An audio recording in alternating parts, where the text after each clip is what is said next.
Alianza, 90 años compartiendo el poder del Evangelio.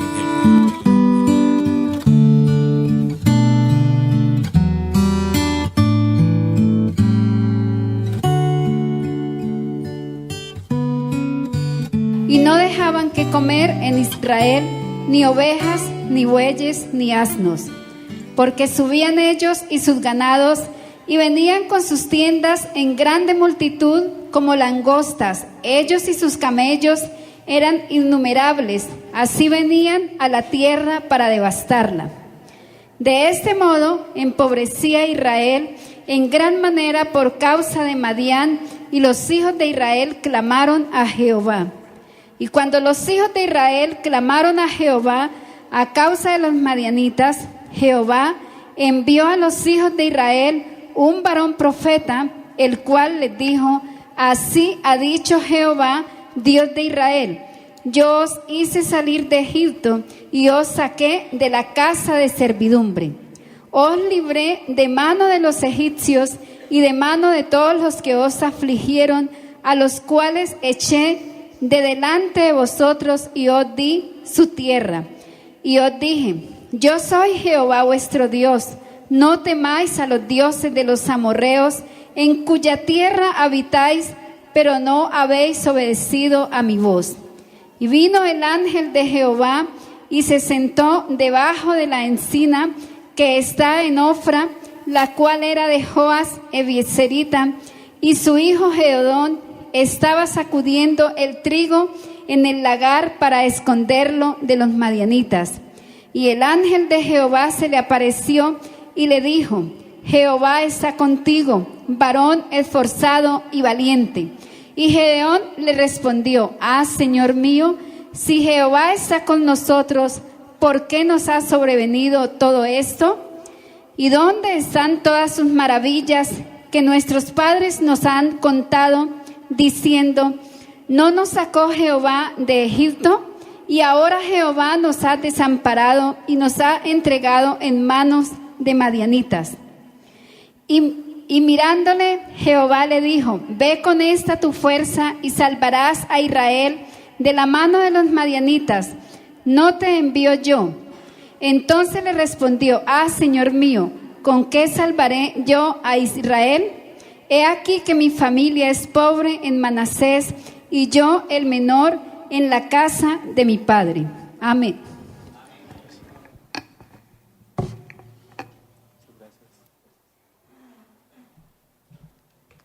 Buenas noches para todos y para todas.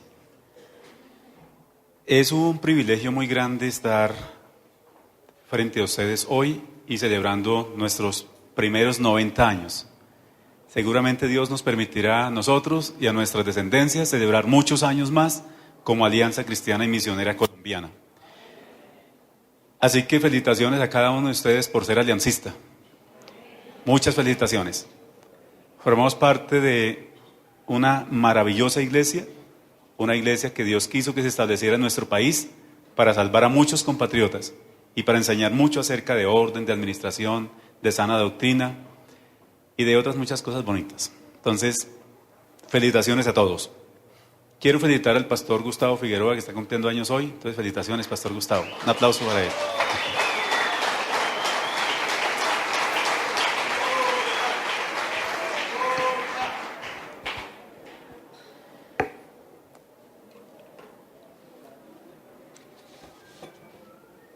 Vamos a dedicar unos minutos para hablar de Gedeón y cómo Gedeón logra constituirse en un desafío, en un ejemplo para nosotros.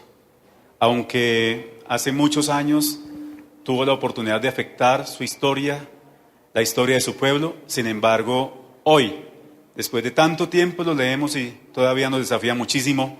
Todavía uno dice, bueno, ¿cómo lograr ser como este hombre que le creyó tanto a Dios y que logró afectar para bien a su pueblo?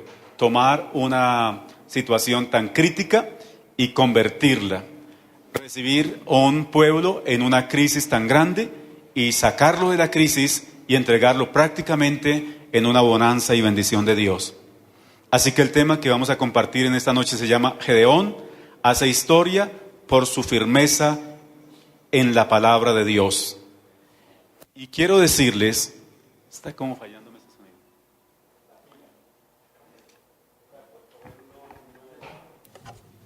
Dos.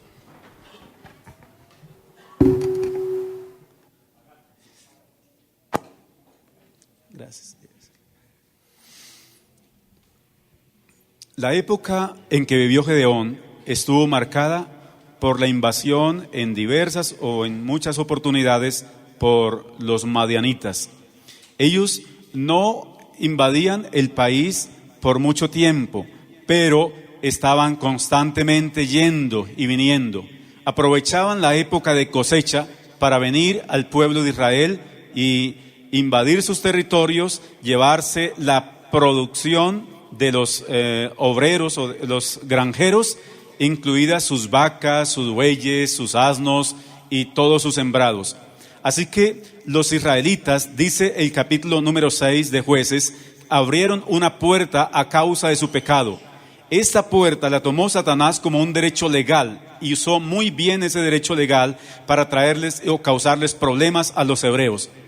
Por 7 años los hebreos estuvieron prácticamente con las manos arriba, indefensos, y no tenían la capacidad de reaccionar en defensa propia, pues eso fue lo que generó esa puerta que abrieron al cometer pecados delante de Dios. Los madianitas se convirtieron entonces en los verdugos de ellos, usados por Satanás para traerles sufrimiento, escasez, dolor, angustia y todo lo que nosotros leemos en la palabra que vivieron los hebreos durante esos 7 años.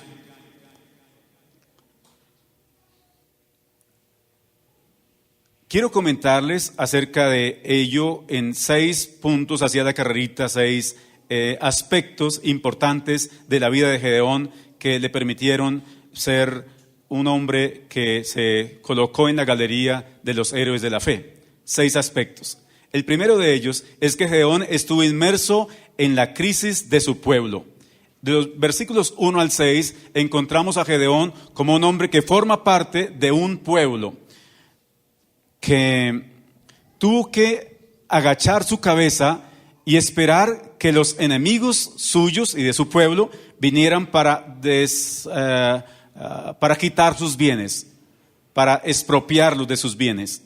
Y no tenía otra opción, tenía que aguantar eso. Dice la palabra que por esos 7 años los madianitas hacían prácticamente lo que querían. Ellos tenían como que las reglas de fuego, colocaron las reglas de fuego para Israel. No tenía entonces Israel otra opción. Y Gedeón estaba formando parte de esa situación. El versículo número 6 dice que de esta forma empobrecía Israel en gran manera. ¿Cómo no? Si los madianitas dice que venían en número abundante, muchos camellos y muchas personas. Eran muchísimos los que venían para invadir al pueblo. Y lo que no comían se lo dañaban entonces los animales con sus pies, pues al pasar por los sembrados y todo, de todas formas estaban llevándose la provisión y dañando lo que quedaba. Israel estaba entonces cada vez más pobre. Y yo pienso que estas enseñanzas nos deben llamar a nosotros la atención, porque a veces tenemos situaciones semejantes en nuestras iglesias o ministerios. Yo quiero comentarles un poco que Gedeón es visto en la Biblia, pues se describe como un guerrero destructor o guerrero poderoso.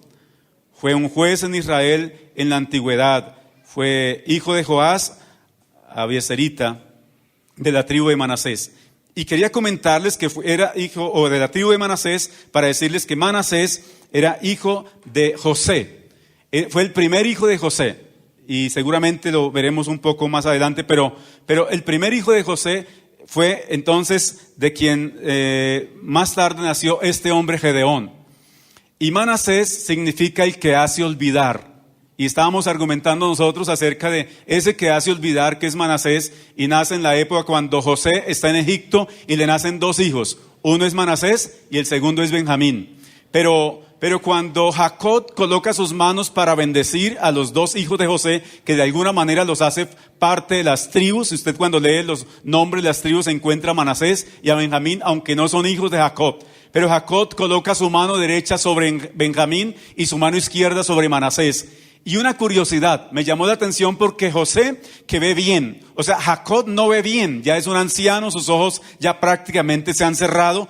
Y José dice, está equivocado mi papá porque está orando coloca su mano derecha por el menor y la mano derecha tendría que estar sobre el mayor. Y le dice, no padre, no es así. Y quiere coger la mano a fuerza y colocarla sobre Manasés, pero Jacob le dice, yo sí estoy viendo bien. O sea, con los ojos del alma, con los ojos del espíritu, estoy viendo porque yo veo que Manasés va a ser bendecido. Y de hecho, tuvieron un gran territorio, tierra fértil y todo eso. Pero Benjamín fue un hombre próspero en la parte fructífera, porque eso significa Benjamín, fructífero.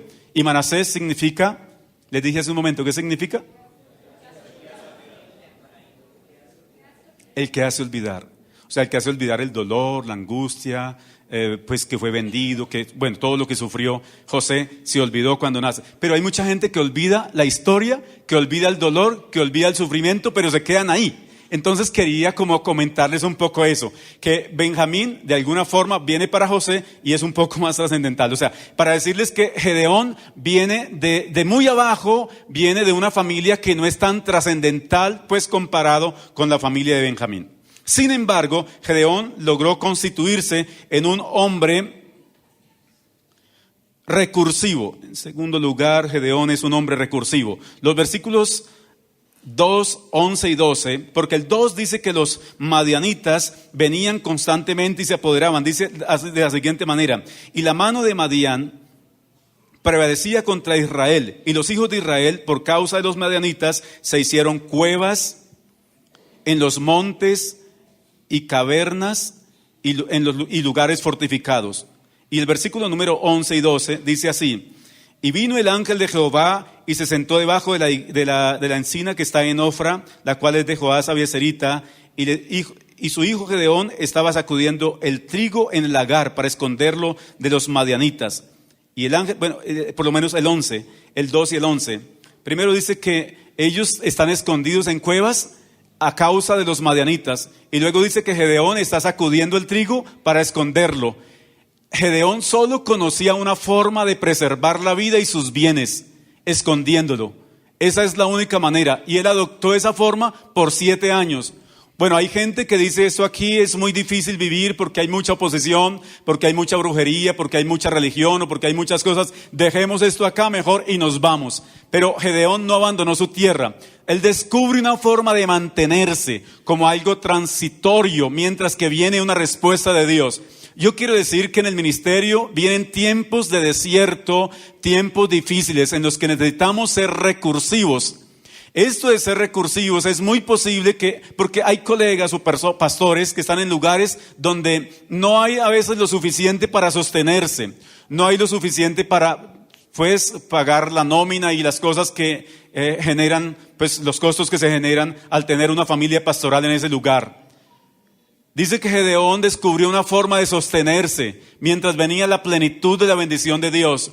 Gedeón tenía como en su mente y en su corazón que algún día esto pasaría y efectivamente pasó. Y yo quiero decir, un día Dios va a enviar una palabra, un hombre, una forma para sacar de la crisis la iglesia que usted dice, yo he estado en una crisis durante un tiempo, he estado firmando los recibos y sin que me paguen la quincena, por así decirlo. Entonces, interesante pensar en que es muy bueno ser recursivos. Tal vez eso de ser recursivos ya no es esconder el trigo de los madianitas, tal vez es hacer una cosa, algo que le genere una rentabilidad a la congregación donde estamos, es enseñar, es generar empresa, microempresa en la comunidad donde estamos, independiente a cuál es el lugar. Tal vez sea un campo lejano donde no se pueden hacer muchas cosas, pero igual puede alquilar una tierra, puede sembrar, echar cosechas y los madianitas no van a ir para destruirle la cosecha.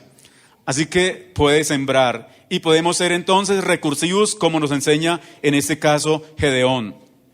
En tercer lugar encontramos a Gedeón que tenía una baja autoestima de sí mismo y así percibía a su familia. Gedeón en el versículo número 15 responde de la siguiente manera. Entonces le respondió: Señor mío, ¿con qué salvaré yo a Israel? He aquí que mi familia es pobre en Manasés y yo soy el menor de la casa de mi padre. ¿Somos cómo? ¿Yo soy qué dijo? Pobre. Yo soy pobre. Bueno, yo estoy enseñado a predicar en la iglesia y yo les digo así, y entonces me responden y ustedes aquí están como tímidos.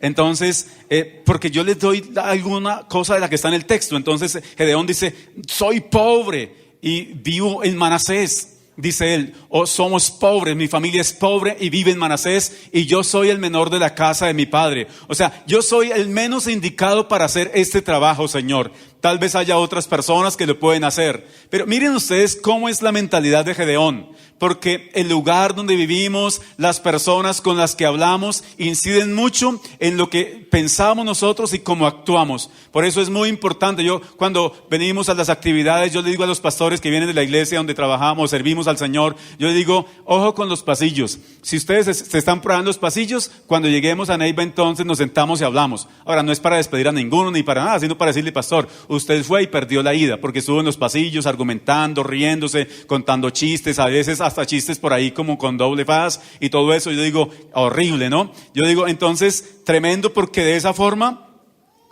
lo que escuchamos, los colegas cercanos que tenemos, las personas cercanas que tenemos, afectan nuestra manera de pensar y de actuar. Y así era Gedeón. Gedeón dijo: no, o sea, todos en el pueblo hablaban que era una familia pobre. Miren ustedes, interesante, porque al leer que Manasés tenían las mejores tierras, pero ¿de qué les servía tener buenas tierras y buenas cosechas si cada vez que querían venir los enemigos les arrebataban la cosecha, toda la provisión?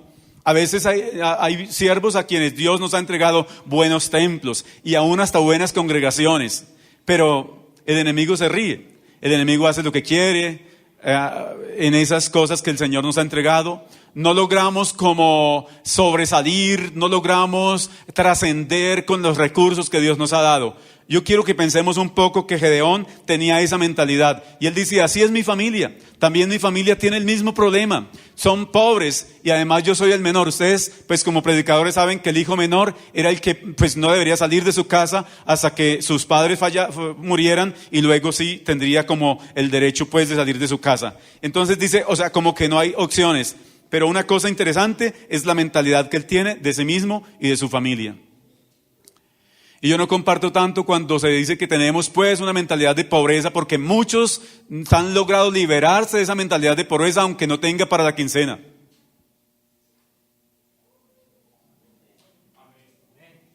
Pero es que tener una mentalidad de pobreza es más que no tener dinero. No tener dinero es una parte, pero es que el dinero sí está hecho y nosotros estamos en la capacidad de producirlo, de buscar las formas, de, como decíamos antes, de ser recursivos y hacer que el dinero de una o de otra forma, de manera limpia, claro, llegue a las arcas de nuestras congregaciones. Así que entonces tenemos que cambiar, si es necesario, parte de nuestra mentalidad. Tal vez usted dice, yo no inicio el proyecto. Y hay pastores acá que han visto cómo nosotros logramos iniciar proyectos. 0 pesos. No hay dinero en la caja. Iniciamos proyectos. Porque cuando el profeta le dijo a la viuda que buscara vasijas prestadas, no había aceite regándose, no había una tinaja re inmensa, la madre de las tinajas llena de aceite. No había, pero había fe y se inició el proyecto y recogió las tinajas y el proyecto salió bien y cesó el aceite cuando se acabaron las tinajas.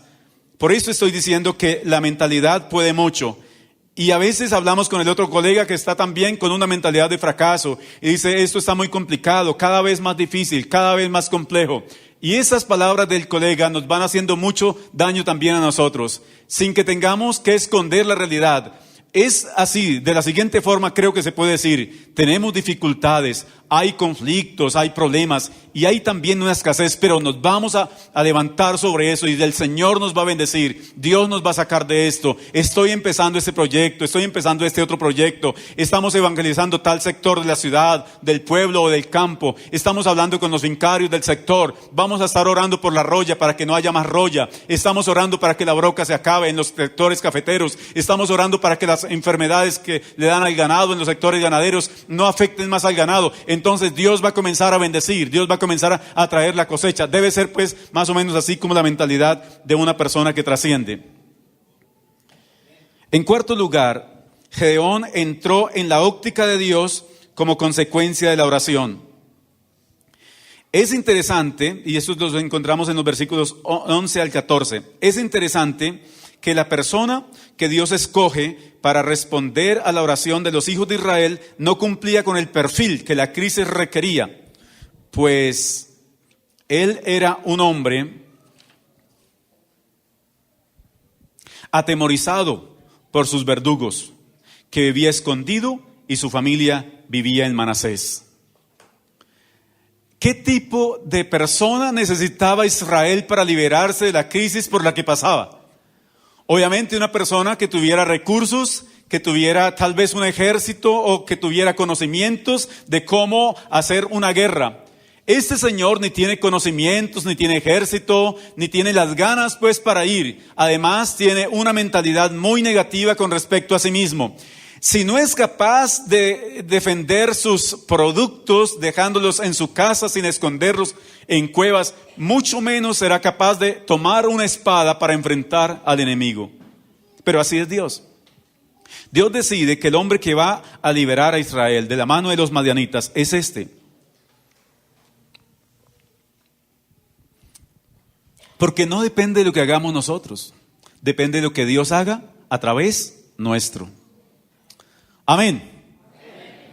Dios decide que Gedeón va a salvar a Israel. Y ya lo leíamos, como Gedeón dice cómo se siente él. Les dije entonces que Manasés es el que hace olvidar, y esa es la familia de Gedeón. Pero no tenemos la capacidad de prosperar. Así que entonces, en el momento anterior les decía que Gedeón era recursivo y tenían una economía, pero no era la suficiente como para enfrentarse a unos enemigos tan poderosos como los madianitas. Entonces, Dios tiene que, en cuarto lugar, Dios tiene que movilizar un ángel. 4.1. Movilizar un ángel para cambiar la mentalidad de Gedeón. Dios está decidido a hacerlo. No interesa lo que tenga que movilizar, en este caso un ángel. Y el ángel lo primero que hace es que le recuerda a Gedeón que Dios estaría con él, que Dios estaba con él. Eso es lo primero que le recuerda. Pero hay una cosa que el ángel le dice a Gedeón que parece muy interesante. Y la encontramos por ahí entre los versículos, versículo número 12. Dice, el ángel le recordó o le comunicó una verdad hasta ahora desconocida para Gedeón. La verdad que el ángel le recuerda a Gedeón es, eres un varón esforzado y valiente. ¿Alguien le había dicho eso a Gedeón? Nadie, absolutamente nadie. Dios tiene que hacer descender un ángel para que venga y le diga a Gedeón lo que Gedeón era, o al menos a partir de ese momento. Y creo que nosotros necesitamos constantemente que encontrarnos con Dios, nuestra realidad en Dios. Y aunque escuchemos tantas cosas afuera, y aunque veamos situaciones muy adversas afuera, es interesante encontrarnos con Dios. Una es la realidad de Gedeón sin Dios, y otra es la realidad de Gedeón frente al ángel. El ángel lo mira a los ojos y acaba de escuchar prácticamente la idea que Gedeón tiene de él. Cómo no cree en él mismo ni en su familia. Pero el ángel lo mira y dice, eres esforzado y valiente.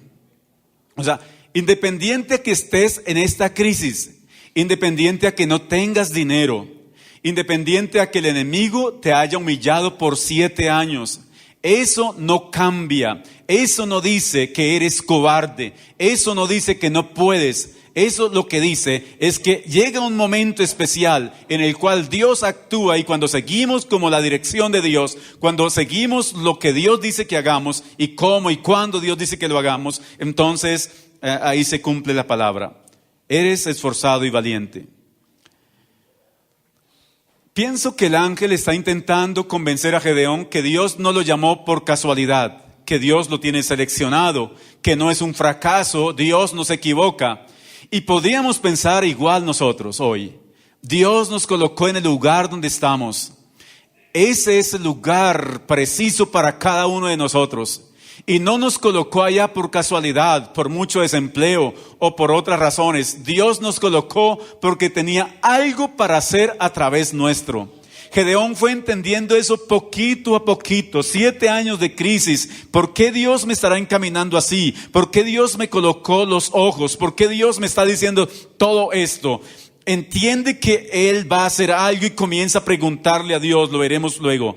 Entonces, Dios poco a poco le va quitando los argumentos a Gedeón, cambia su mentalidad. 4:2. Dios movilizó un ángel para convencerle de que él contaba con los recursos necesarios para triunfar.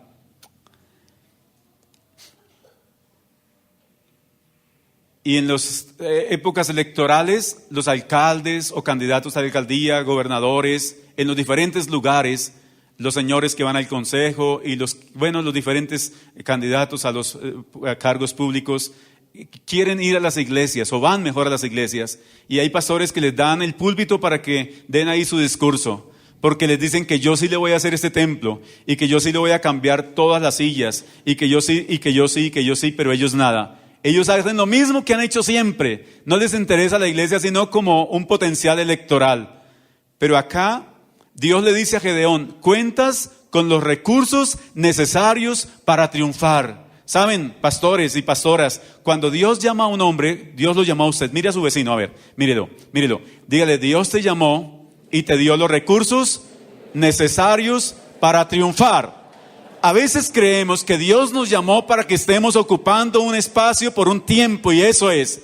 Y que otra persona vendrá a hacer las cosas que nosotros no alcanzamos a hacer. Otro vendrá a hacer el templo, otro vendrá a hacer el discipulado, otro hará el grupo de alabanza, los salmistas, otro hará un grupo de salmistas, traerá maestros, otro hará otro siempre. Dios nos trajo para que hagamos, nos colocó en el lugar para que hagamos justamente lo que hay que hacer en ese tiempo. Nuestros hijos harán otra cosa. Los que vengan luego de nosotros harán lo que les corresponde a ellos. O sea, si nosotros les dejamos lo que nos corresponde a nosotros, ellos cuando lleguen otra generación, los que nos van a suceder a nosotros, encontrarán el trabajo acumulado. Hay que trabajar y hay que producir muchísimo, porque Dios nos trajo precisamente para eso, para que hagamos lo que nos corresponde en nuestra época. Y Gedeón entendió perfectamente eso.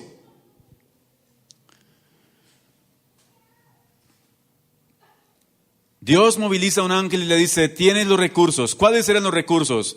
El primero de los recursos que le dice: tienes la fuerza, la que usas para esconder el trigo y para sobrevivir. Esa misma fuerza es un recurso invaluable que tienes para destruir al enemigo, para hacer frente al enemigo. No tenemos que usar otros recursos. A veces los mismos recursos, las mismas habilidades que hemos usado para otras cosas, tal vez para sacar los pretextos, para sacar las excusas, no sé para hacer qué cosas, que el trabajo no rinda. Entonces esas mismas fuerzas, dice Dios, las usarás para producir y para rendir. Y luego hay otra cosa que Dios le dice, y la compañía, tendrás la compañía poderosa e incondicional de Dios, según el verso 16, y el anterior era según el verso 14. Entonces, en quinto lugar, argumentar un poco. Era interesante, Dios le dice que estaría con él. Yo estaré contigo, tranquilo. No lo vas a hacer tú, yo estaré contigo. Es muy difícil, pastores, cuando nosotros hacemos el trabajo nosotros. Y cuando comenzamos a buscar la salida por nuestra propia cuenta.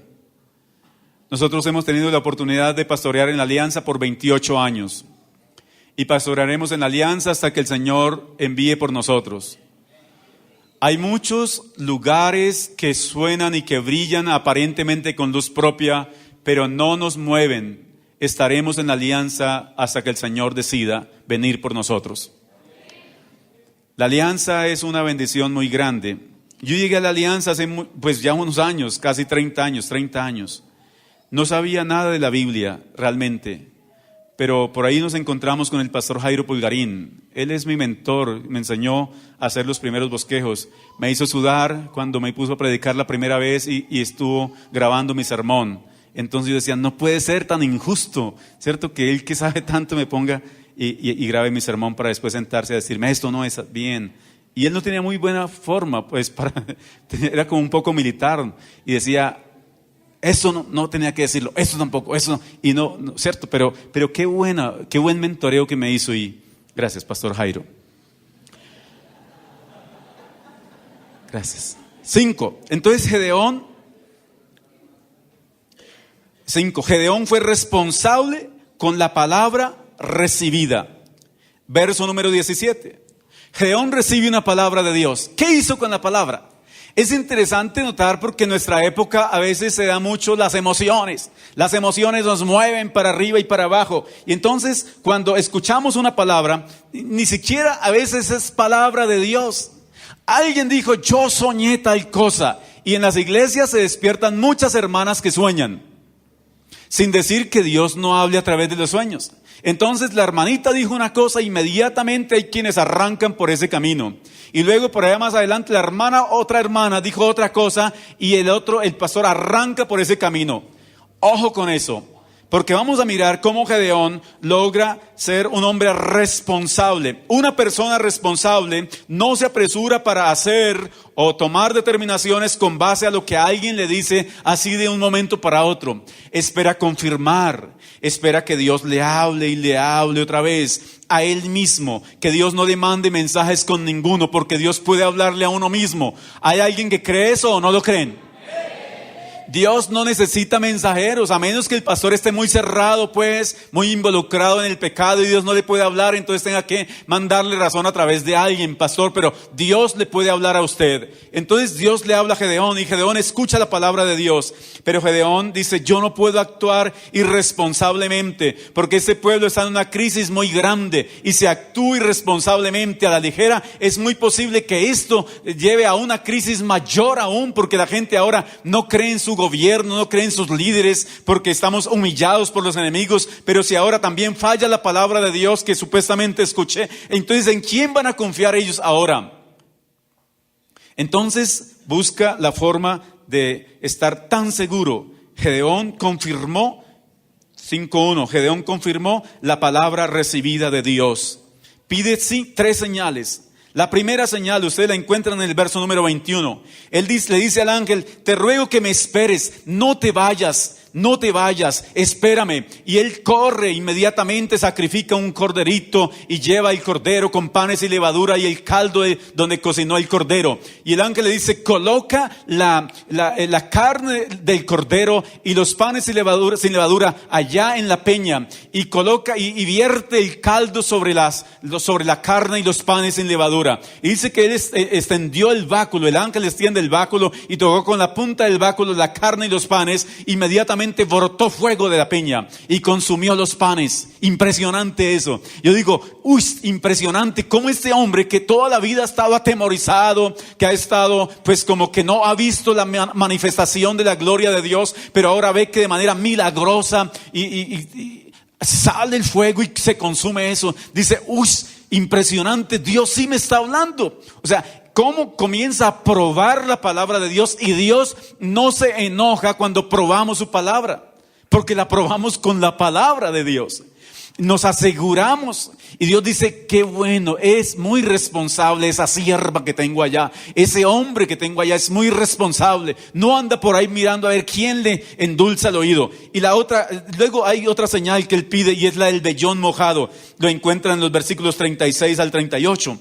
Él le dice, Señor, yo voy a colocar un vellón. Ese vellón de lana lo voy a colocar en la era. Si el vellón se moja y todo lo de alrededor del vellón está seco, amanece seco, pero el vellón solamente mojado, entonces sabré que me has hablado y que vas a salvar a Israel a través mío. Y yo me imagino esa noche de Gedeón. Y en la mañanita va y toca y encuentra el vellón húmedo por el rocío y el resto de la era seco.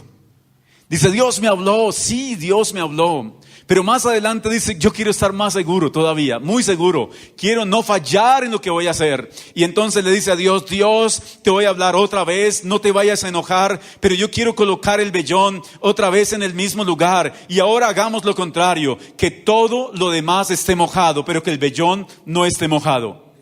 Es complicado, ¿cierto? Porque cuando llueve, llueve. Cuando cae el rocío, cae el rocío. Pero a veces se le ocurren cosas. Los hombres responsables de Dios, a ellos y a ellas se les ocurren cosas con el propósito de no desviar a su pueblo y de no perder en Dios. No se puede perder. Nosotros no podemos darnos el lujo de las personas que Dios nos ha entregado, llevarlas para cualquier parte, a tomar cualquier agua y cualquier pasto. Y el vellón efectivamente amaneció seco. Y lo demás estaba mojado. Porque alguien diría, no cayó rocío esa noche. Pero sí cayó. Y lo demás estaba mojado. Y el vellón estaba seco. 5:2. Gedeón actuó cuando tuvo claridad que Dios efectivamente le estaba hablando. Gedeón dependía exclusivamente de Dios ahora. Primero de sus miedos, de sus temores, de las cuevas, de las cavernas, de los lugares fortificados. Ahora aprendió a depender de Dios.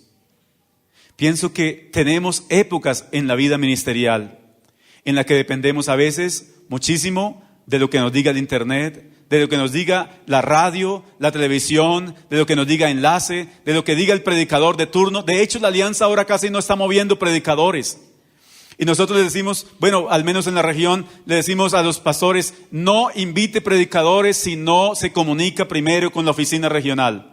Porque no queremos que hagan cosas que no son de acuerdo a los postulados de nuestra institución. Porque tenemos una institución que quiere responder por la gente. Y es más, también decimos, y cuando invite a una persona, díganos qué tipo de evento va a ser. ¿Es un evento para la familia? Porque entonces, si es un evento para la familia, hay que revisar a la persona que invitó. ¿Tiene una buena familia? Si va a hacer un evento para promover finanzas, esos son eventos de alguna manera muy riesgosos porque a veces las finanzas se van con el predicador. Pero decirle, revise las finanzas del predicador y revise dónde ha estado antes. ¿Quién lo recomienda si no es aliancista? Y si es aliancista, es una persona equilibrada. ¿Cómo tiene su iglesia? Porque es muy fácil hablar de otras cosas donde no lo conocen a uno. Pues de pronto nosotros los aliancistas no, pero de pronto puede pasar. Entonces, la idea es que Gedeón dice, ahora sí me voy a mover, porque Dios efectivamente me habló. En sexto y último lugar,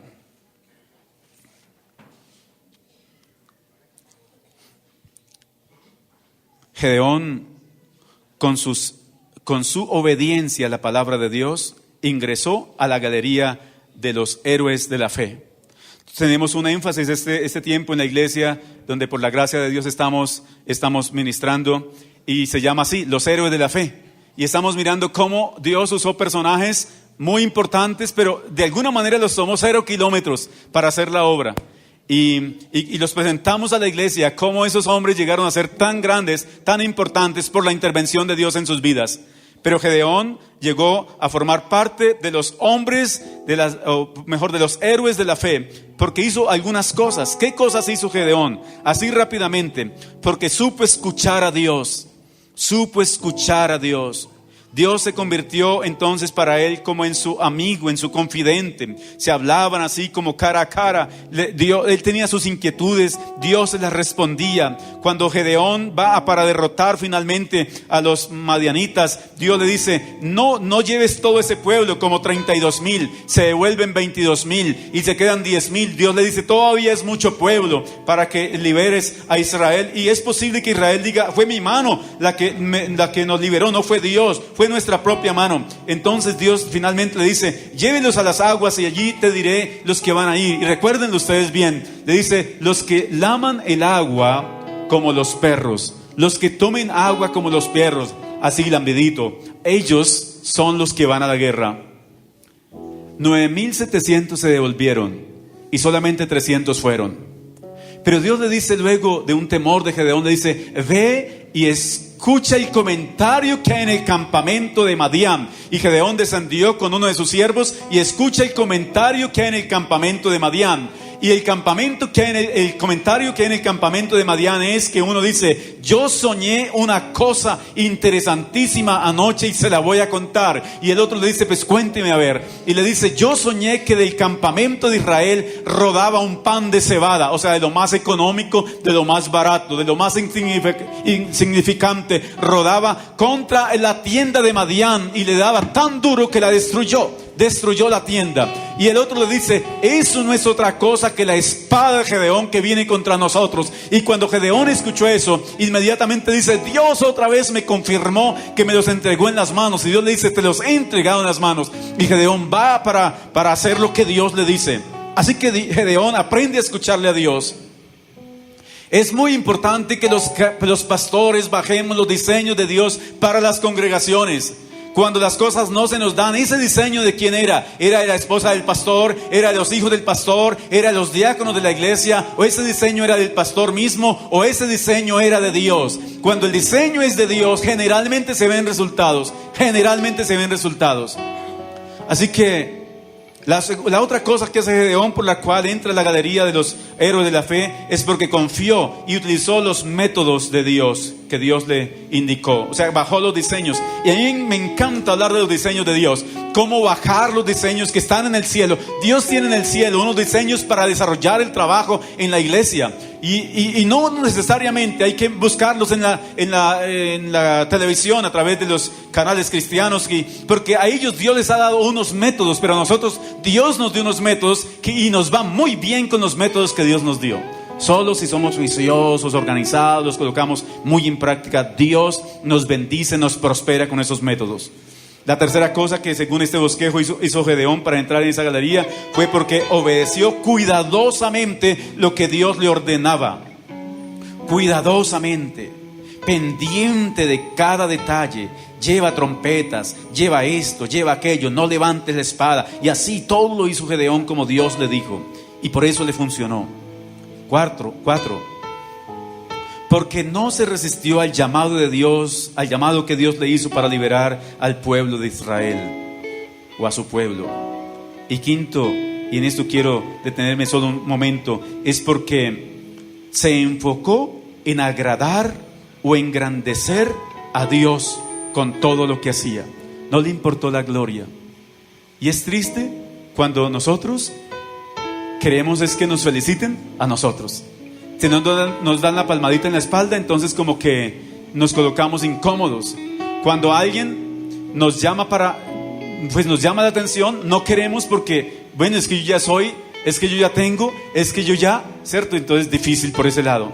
Pero hay una cosa interesante, y es que lamentable cuando alguien dice: acá en la alianza yo no puedo desarrollar el potencial de ministerio que Dios me dio. Cuando la alianza nunca le dice a una persona: venga, no coloque las manos sobre los enfermos, no haga campañas de sanidad, no haga cruzadas evangelísticas, no haga, o sea, la alianza nunca le prohíbe a un pastor. Yo llevo 27, 28 años pastoreando la alianza, nunca los jefes me han dicho: no haga esto o aquello, no, jamás.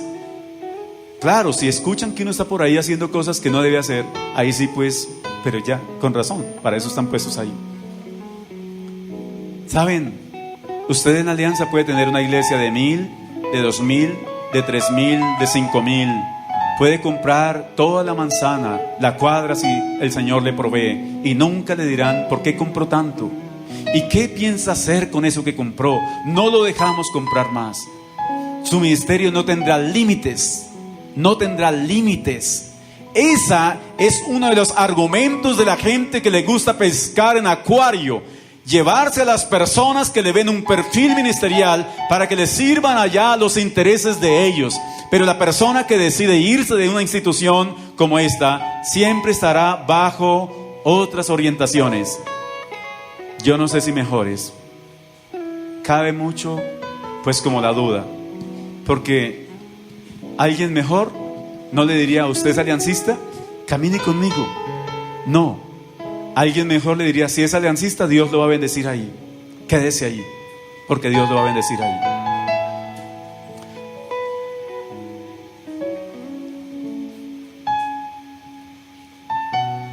Como en el tiempo de Gedeón, Dios también en nuestro tiempo ha levantado a hombres y mujeres para hacer historia. Estamos haciendo historia y la continuaremos haciendo, a través de los cuales Él espera bendecir a los pueblos con salvación, con libertad, con provisión, con unción y poder para liberarse de los enemigos más comunes, entre otros. No obstante, esto se debe hacer escuchando la palabra de Dios, siendo dirigidos por Dios, pero por la palabra que Dios nos da ya escrita, la palabra ya escrita, no la palabra manipulada por personas que buscan beneficios para ellos a través nuestro, con las orientaciones que nos dan. Hoy es el tiempo de volver a la palabra de Dios.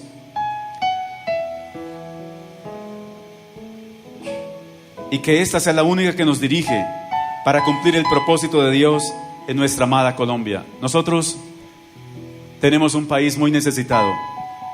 La alianza ha avanzado hasta aquí, en los 90 años ha avanzado, pero creo que puede avanzar muchísimo más. Saben, los mejores tiempos para la alianza están de camino, vienen, están llegando, lo estamos comenzando a vivir, cada vez lo estamos viviendo. Y Dios nos llevará a mejores lugares, a mejores dimensiones. Coloque sobre sus pies, por favor, tenga la bondad. Usted va a cerrar sus ojos ahí, cierre sus ojos. Vamos a adorar al Señor. Saben, el Espíritu de Dios, Él es tan real en nuestras vidas. Mis manos levantaré y su gloria tocaré. Levanta tu voz y decláralo en esta noche.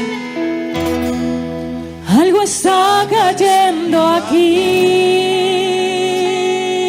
oh, y es tan fuerte sobre mí. Mis manos levantaré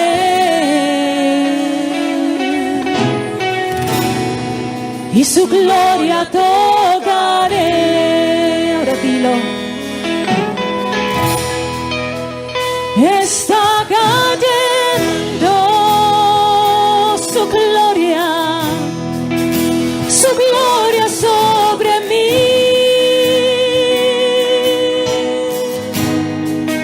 Sanando heridas, levantando al caído, su gloria está aquí. Decláralo, está cayendo. Está cayendo, oh, su gloria sobre mí. Sanando heridas, levantando al caído, su gloria está aquí. Algo está cayendo aquí. Este es un momento muy importante para nosotros. Tal vez su situación, la situación en su iglesia, en su ministerio, en este momento es muy buena, es muy trascendental, y este es el mejor momento de su historia ministerial y eclesial. Pero tal vez haya quienes dicen: yo quiero algo más, yo espero algo mejor, Dios puede hacer algo mejor, yo quiero otros diseños o los diseños de Dios, quiero ver con claridad los diseños de Dios para mi ministerio. Y yo quiero decirle, el ángel bajó y se sentó debajo de la encina y miró fijamente los ojos de Gedeón para decirle: eres esforzado y valiente, para decirle: el Señor está contigo, no temas, el Señor está contigo y entregará a los madianitas en tus manos como a un solo hombre. Eso es lo que Dios nos dice esta noche también. Dios esta noche tiene una palabra para nosotros, y esa es la palabra de Dios. Somos los hombres y las mujeres que Dios usará para liberar a nuestro país del yugo opresor, del yugo que está representado en tantas formas, de tantas maneras. Yo quiero invitar, tal vez haya alguien que quiera venir al altar esta noche y decirle: Señor, no para que alguien le coloque las manos, pero para usted decirle: Señor, yo entiendo que soy el hombre de Dios, voy a luchar, me levantaré, Señor. Alguien que venga al altar y le dice: Señor, yo me humillo delante de ti esta noche. Yo entiendo que me llamaste para cosas grandes, Señor. Espíritu de Dios, Espíritu Santo, ven, Espíritu de Dios, y muévete en este lugar. Ven, ven. No ha pasado todo lo que tiene que pasar con nuestro ministerio. Ven, Espíritu Santo, ven. Ven, ven, Espíritu de Dios. Está cayendo su gloria sobre mí, sanando heridas, levantando al caído, su gloria está aquí. Oh, sí, ¿Saben? Yo veo pastores pasando a otra dimensión ministerial. Pastores y pastoras que se levantan y dicen: no me voy a mantener más en la posición o en el nivel en el que he estado, voy a otra dimensión, voy a estar más con Dios. Hay pastores que se levantan para decirle: Señor, me has llamado para hacer cosas más grandes de las que estoy haciendo actualmente. Yo ahora veo congregaciones que se levantan, congregaciones grandes, personas ampliando salones grandes, llenos de personas, de hombres y mujeres. Veo congregaciones que levantan sus manos, que adoran a Dios. Cantidades de personas veo que están en templos y pastores ministrando a esas personas. Tal vez hay alguien acá que recibe esa palabra. Dice: Señor, yo soy esa persona, yo soy ese hombre, yo soy esa mujer a la que la iglesia le comienza a crecer, que su ministerio comienza a llegar a otra dimensión. Yo soy esa persona. Espíritu de Dios, confirma esta palabra en muchos de los colegas, de los pastores. Llénanos a cada uno de una porción de tu Espíritu grande, inmensa, Señor. Que hagamos la historia como quieres que la hagamos, y que seamos la bendición que determinaste que seamos para este país. En el nombre eterno de Jesús. En el nombre de Jesús. Tu gloria, Señor, su gloria sobre mí, sanando heridas, levantando al caído, su gloria está aquí.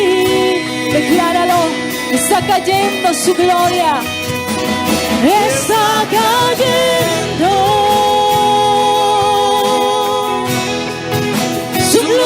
Sobre mí,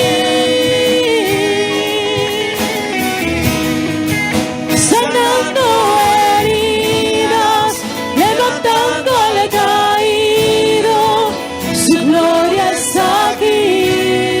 Hay quienes no iban a la clínica a orar por enfermos. Hay quienes no declaraban palabra de sanidad y lo van a hacer a partir de ahora, creyendo que Dios se mueve. Hay quienes no van a orar por el enfermo, sino a decretar que la enfermedad se va y que se quema y que se consume por el fuego de Dios. Hay quienes van a hacer lo que Dios está decretando en su palabra que hagamos, y lo van a hacer con fe, y Dios los va a respaldar. Gedeón no hacía lo que estuvo haciendo después de que Dios le habló. Gedeón no era el guerrero que después conocimos en la Biblia. Gedeón era un hombre lleno de nervios. Gedeón era un hombre intimidado por el enemigo. Nuestros ministerios a veces están intimidados por el enemigo. Tal vez usted tiene puertas abiertas No sé qué tipo de puertas le ha abierto usted al enemigo y él se ha entronado. Y él dice, no va a salir de ahí y no va a prosperar y no va a salir de esta situación. Pero yo hoy quiero declarar en el nombre de Jesús de Nazaret que hombres y mujeres que le han abierto puertas al enemigo, ahora se cierran esas puertas en el nombre de Jesús. Y usted puede decirle ahora mismo, Satanás, cierro esta puerta en el nombre de Cristo. Yo cierro esta puerta en el nombre de Jesús. Y no puedes manipular más las finanzas de mi iglesia. No las vas a manipular más en el nombre de Jesús. Y no vas a manipular más el crecimiento. Y la gente que llegue a mi iglesia no se va a ir más para otras iglesias. Ahora voy a hacer el trabajo que Dios me dice que haga. No discipulaba antes, voy a discipular. Voy a hacer el trabajo, voy a cuidar las personas. Y van a llegar más personas, y más y más y más personas, en el nombre de Jesús. Usted que levanta su mano y dice, yo tomo la palabra. Mucha gente llega a mi iglesia, llegan líderes, llegan empresarios, llegan profesionales, llegan hombres y mujeres del común, en el nombre poderoso de Jesús de Nazaret. Muchas personas entran a mi templo, al templo que Dios me ha dado para administrar. Mucha gente llegará a ese templo. La gente comienza a llegar desde el próximo domingo. Va a llegar más gente, más gente, más gente. Compraremos más sillas. Yo veo arrumes de sillas, iglesias que compran más sillas. Las que tienen no son suficientes, así que compran más sillas. Dios trae bendición, prosperidad, prosperidad. Dice que Madián arruinaba a Israel, lo empobrecía. El enemigo vino para arruinar, para empobrecer. Pero hoy le decimos en el nombre de Jesús de Nazaret, no puedes empobrecer más, no lo puedes hacer más, porque la gloria de Dios viene para traer prosperidad y vida abundante al pastor, a su familia, a la iglesia, en el nombre del Padre, del Hijo y del Espíritu Santo. Amén. Amén.